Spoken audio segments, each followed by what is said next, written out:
opportunity. I got it. Okay, so I'll just read.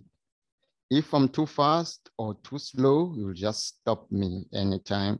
So the first poem that I'll be reading is The Rain. I don't know whether you'll be able to share them on the screen.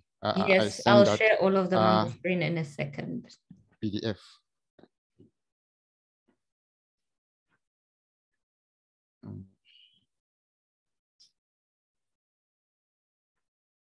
Hopefully I'm not going to shake that much. Okay, the first poem is The Rain. Straight to the garden, the rain came, wearing clear beaded shoes. It landed on the naked seed, which was fast asleep on its bed. The first sound I heard with my ears was the creaking of an old bed that needed some missing screws to tighten its legs.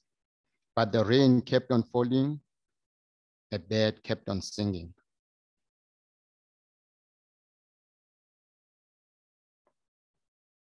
Inside the river. Inside the heart of the river, I want to be a sea dog, but this nose can't sniff the scent of umamlambo. Inside the head of the river, I want to be a writer, but this water can't keep the paper dry. Inside the shoes of the river, I want to walk like Christ, but the floor of the river can't keep up the weight of my feet. And I sing to read poems to frogs.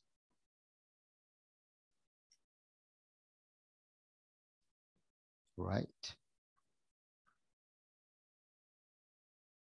The oven of God, out of clay from the oven of God, we came down here losing our feathers one by one. After each star we left behind to be human beings, we lost more of heaven. For sex in the garden, 1 foot on a thorn, brother, we must organize some shoes.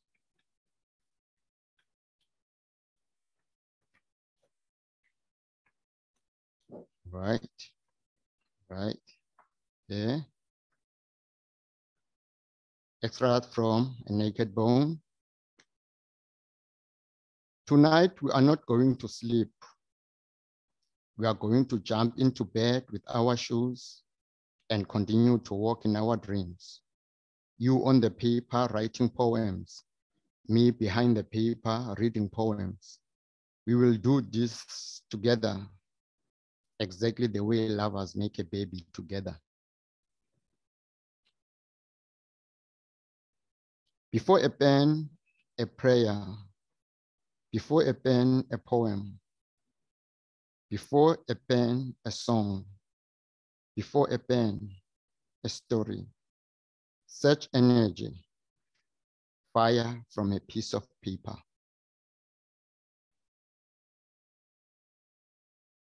The wind is whistling, so wear as your scarf the arm of your lover around your neck. Once more, the bed brings closer the sweethearts to share one pillow. The wind sings, the bed sings, the song of the lovers.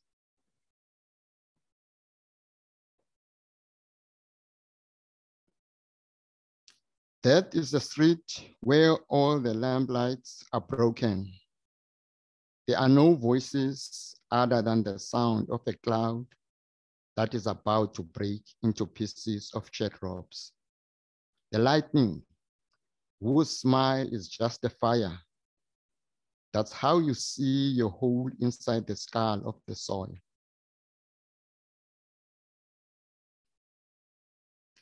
Today, I'm face to face with death. I feel more drowsy than ever on earth. My eyebrows are heavy.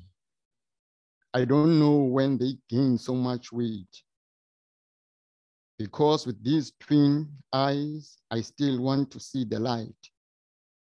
exactly equal to the way my eyelids want to cover my eyes.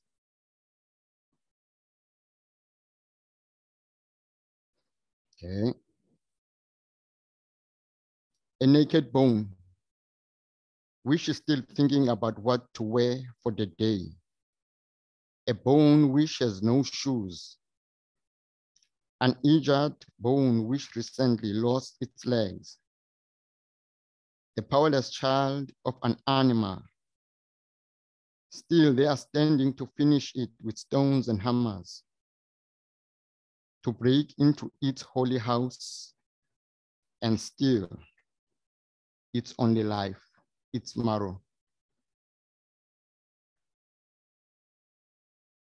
I don't think it is too late. We can still be together in this night. We can make the fire, see each other's face. The moon is high, but its touch shines on us. We can't play with that. It's too sacred to throw on the ground. Every day, wearing the clothes of a prickle pear, I ask myself when I got these thorns that fly out of my mouth every time I say a word. Is this the language a poet should have on his tongue, to swear so much that he disappears from anger?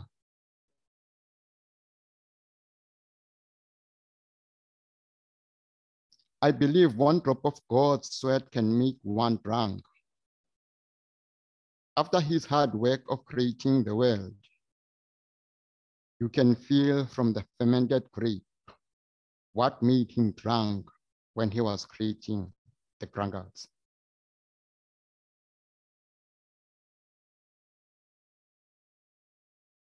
The sky looks so sad today.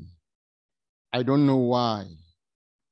Whether it's because God is punishing angels in heaven or because of the sins we continue to caress with our holy hands. The sky is black, black like a crow on the crossbar of an electric pole, sensing there will be some dead meat soon on its plate after Sorry about that. It was beautiful last night. I ran my fingers through your soul with my palm facing the ground. You were soft like flour, rough like salt crystal when water evaporates. When I was caressing your billion particles of dust and life, it's my only bed of soil. I just want to sleep on you with my ear to the sound of your heart between your breasts.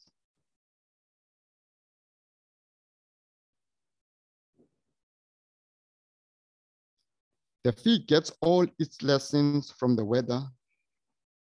It goes through the universe wearing a green gown. Through long lessons, it gets the hips of a woman. The fig learns to master its work while it is still hanging from the branch of a tree. Through the levels of the institution, it goes around wearing a red gown with a yellow hat, or a yellow gown with a red hat. But the life of the fig is for birds and human beings.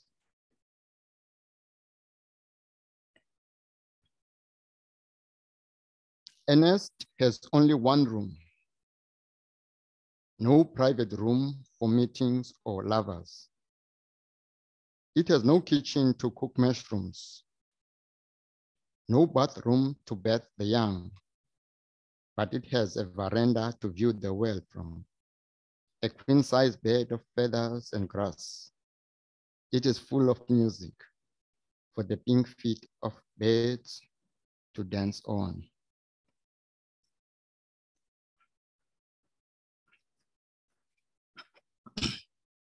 I'll just sip water.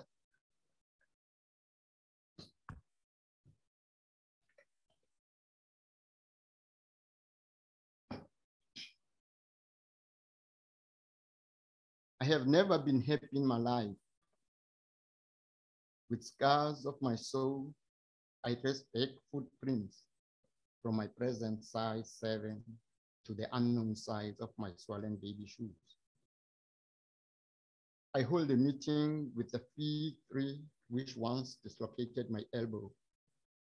I ask the rusted nails of the fence which once pulled me down by the turn up of my trouser leg. Why it broke my wrist in the middle of the night in my sleeping neighborhood. Little by little, maybe that's how I was made.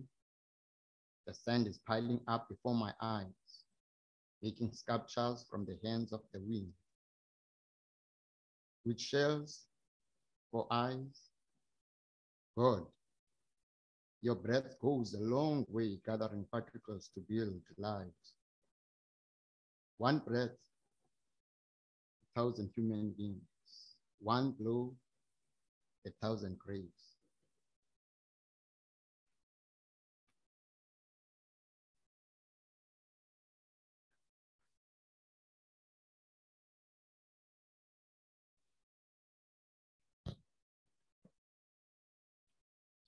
Dreams and bread. Stones are piling inside my head, reminding me every day about my failures. Last night, they stabbed me many times. Today, I wake up bleeding from my ears, my stomach singing its chorus song. Your dreams are not going to put bread on your table.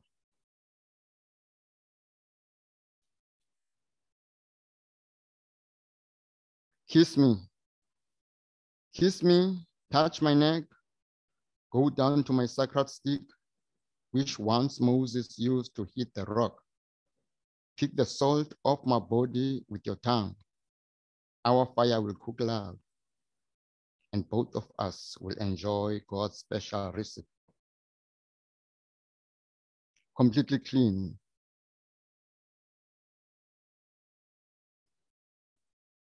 Between the rails that seem to touch each other in the distance, the man walks towards his dreams, too tired to open his eyes. He approaches his death through the wheels of the train.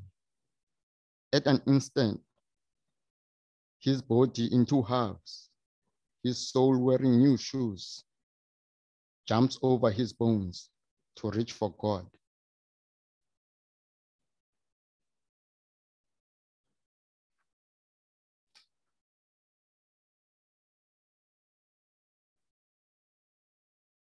I will be gone.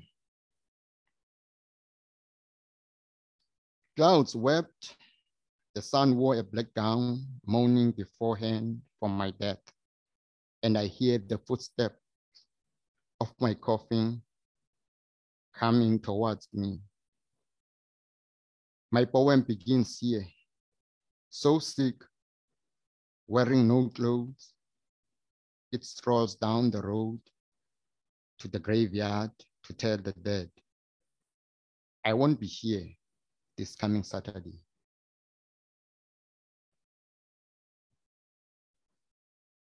Tomorrow I'll be gone, hammered thin.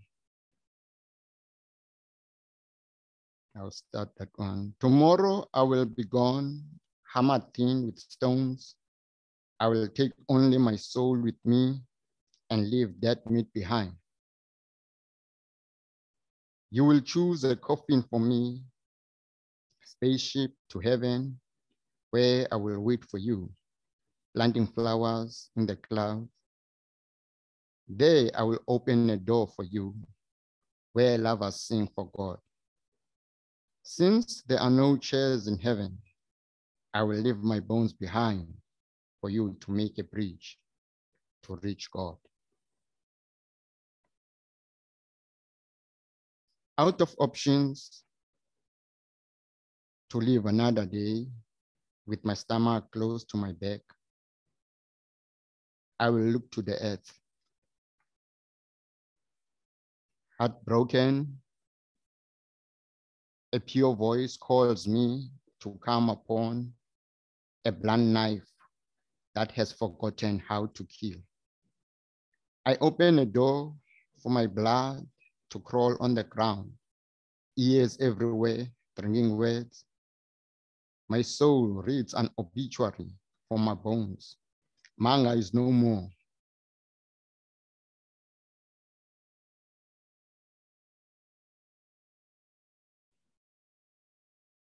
Now that everything is over, I look at the river, no language, no science. The bones are no longer floating. The brain has suffered the same blow. At last, my heart is shedding light. After each word, I see God.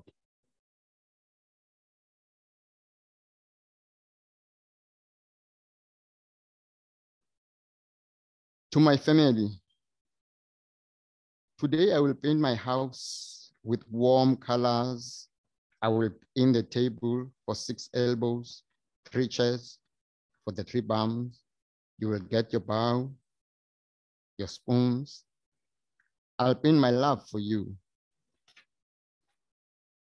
Your faces before my face, smiling because you never smiled for me. Always a sour sugar, always a sweet salt, a sadness I cannot tell.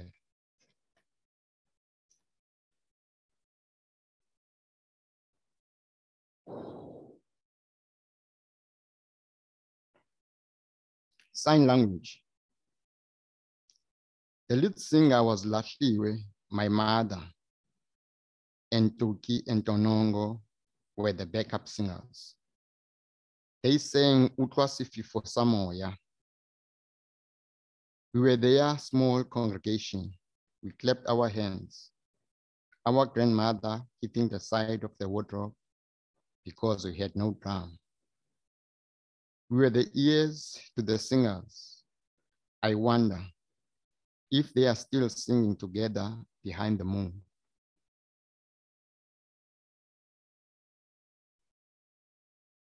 My grandmother fell inside the bathroom and hurt her ribs. After that, she abandoned speaking because when she spoke, a pain like a broken bone stabbed her. That's why she chose to use sign language. We phoned the ambulance. Lucky it was near. It arrived within no time. Because it was me who was looking after her, I was sent with her in the ambulance to Livingstone Hospital. She was not attended to. She suffered in that hospital until she fell asleep. I went outside looking for bread and juice. A diabetic patient mustn't go for long hours without taking food. I woke her with bread. I ate crumbs only with my eyes. I also suffered in that hospital. There was nothing else in those 8 hours except polishing chairs with our paddles.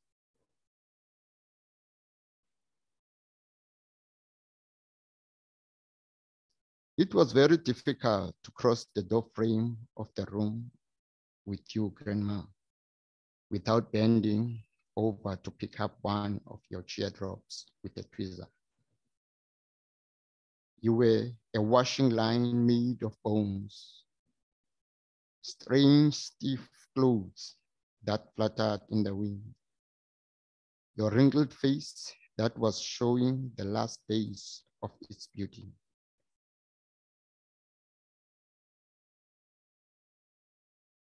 The world had reduced you to dust. So, in the space of a minute, the wind blew you away.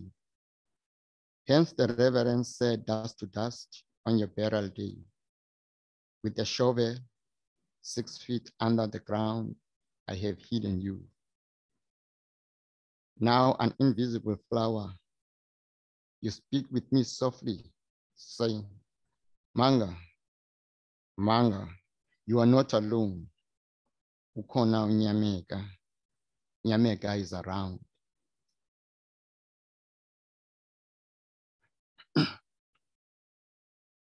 Temba. Temba, my brother, sing your songs. The same Christmas songs we sang with combs, both before a mirror. Temba, Temba, sing in me, use my tongue. I'll talk about the strength of the worm that ate your brain and left you dangling on a rope. Sing in me, I'll say whatever in my last poem, that your body was full of earth.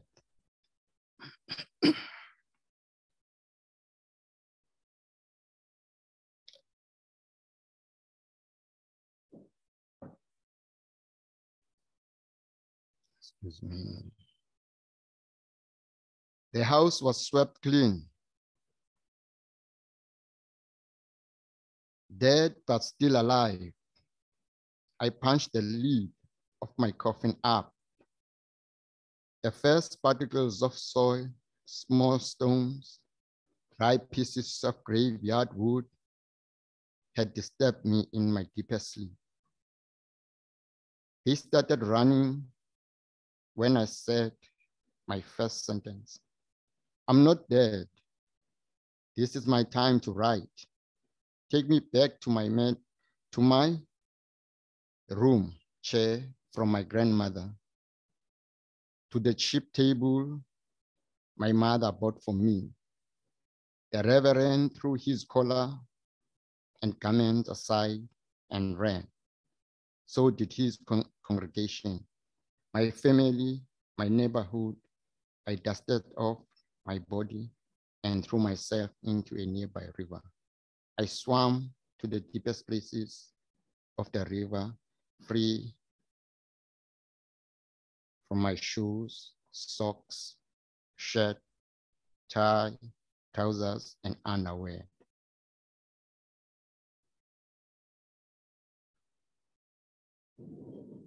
Out of all the gifts we were given by God, I was given a glass heart. Someone broke it. Now it's bleeding. It's cutting my flesh with its sharp pointed splinters. I keep on dying a slow death. They set the coffin behind the curtain between the dining room and the kitchen. The mourners were there to welcome the body of the deceased. The welcome service started at 7 a.m. Just after the Reverend had opened the Bible to say a few words over the body, the coffin shook itself very hard, as if it was saying no to the word of God. The curtain fell down, the coffin continued to shake, making all the mourners run away. The shocked daughter asked, "What is happening in my home?" But the furniture had no mouth to say. And we too, we had no answers for what had happened. We concluded, like all the local, Mama Kebetsiba, her mother was a wish.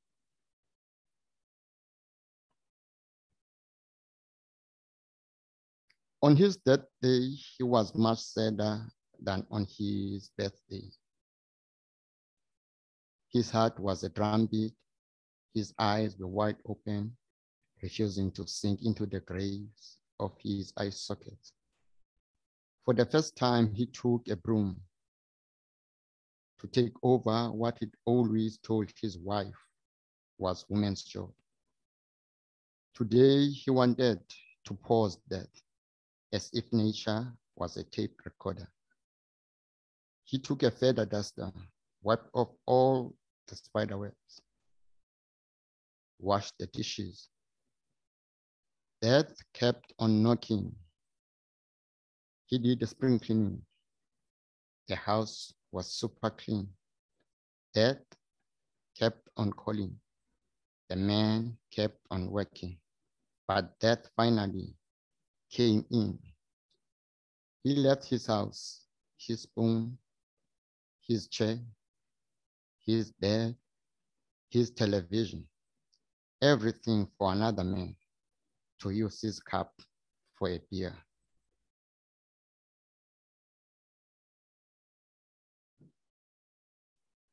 Temba, you took your life before your eyes could see the destruction we are seeing now in this country. Everything fell down.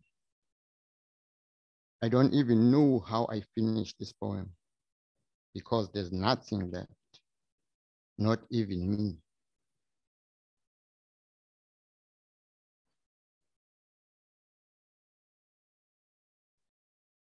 I think I need to stretch a bit.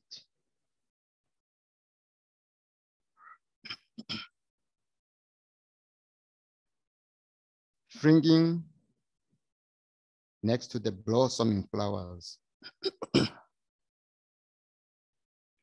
The books always take my chair and send me onto the floor. I lie on my side, sometimes on my back, with an open book completely a sky over my eyes. I'm all ears to the returning birds of my neighbor's tree. The raindrops cry out like donkeys. They keep me awake the whole night eating carrots. Tomorrow, I will leave this room, jump into the grass, exercise with grasshoppers, a how high exercise. Who knows, maybe I can touch the moon and bring you back a sack of oranges from my mother who lives behind the moon.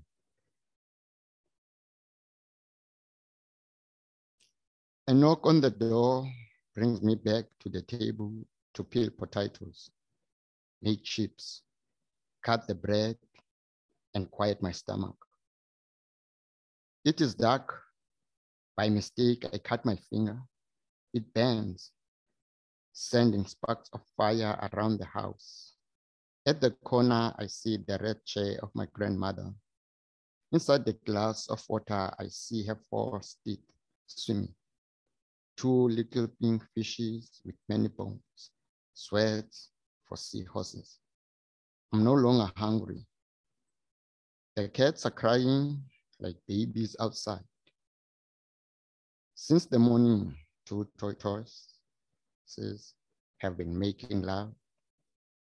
They cry like me on the breast of the woman I love.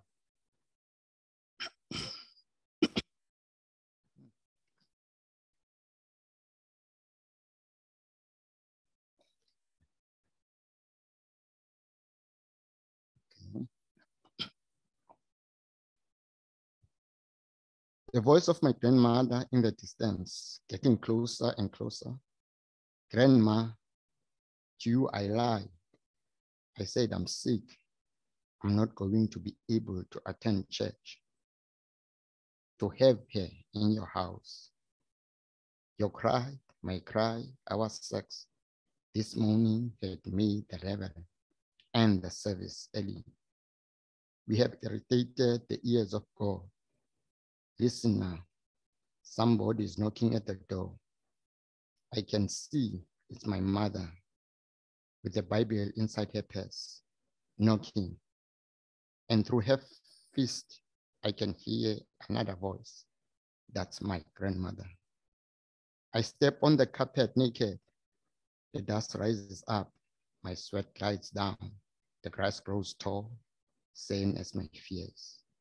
I send my grandmother back and forth to the front door and the kitchen door until you escape through the kitchen door. We made that old woman drop her weight from 80 to 60 kg in seconds. Grandmother, I watched you shrink while your garden blossomed. Now these roots on top of your coffin turn our eyes to beads. We dart from wreath to wreath, trying to catch our breath as we read the writing of each flower.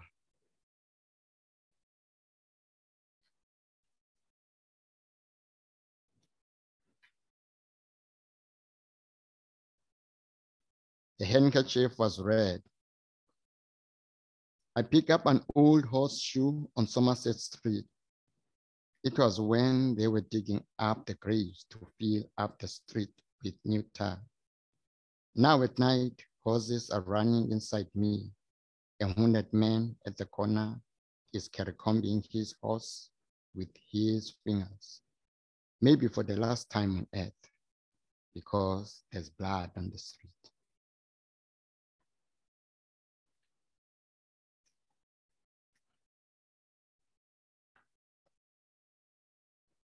I have hidden bones inside myself, lot of bones, light in weight, bones I carry everywhere I go with me. Down the road, when I go to Bo's village to visit the remains of Siswawa in the dust. Bones I carry to Dubula to say, hi, Brabi, how are you doing? Passing Taya Street, lots of dogs are fighting. Passing by, they stop with their fighting and come after me shouting, you want our bones? One crazy dog grabs me by the leg to taste my blood. The handkerchief was red, hard red. How I'm going to use it when a handkerchief feels like a ball. Someone whispers to my ears, it is made of blood. It was soaked inside the blood. The angel comes from heaven, gossiping to the stars, all the way about my secrets of how I lost my hair to reflect the face of God. This talk of open wounds on Christ's hands will pass too with my saddest bones, the ones that keep on sending my hands to bandage my sprained ankles. I don't know. Oh my goodness. Thank you so much, Mangaliso. Can we unmute ourselves for a second and give you a round of applause?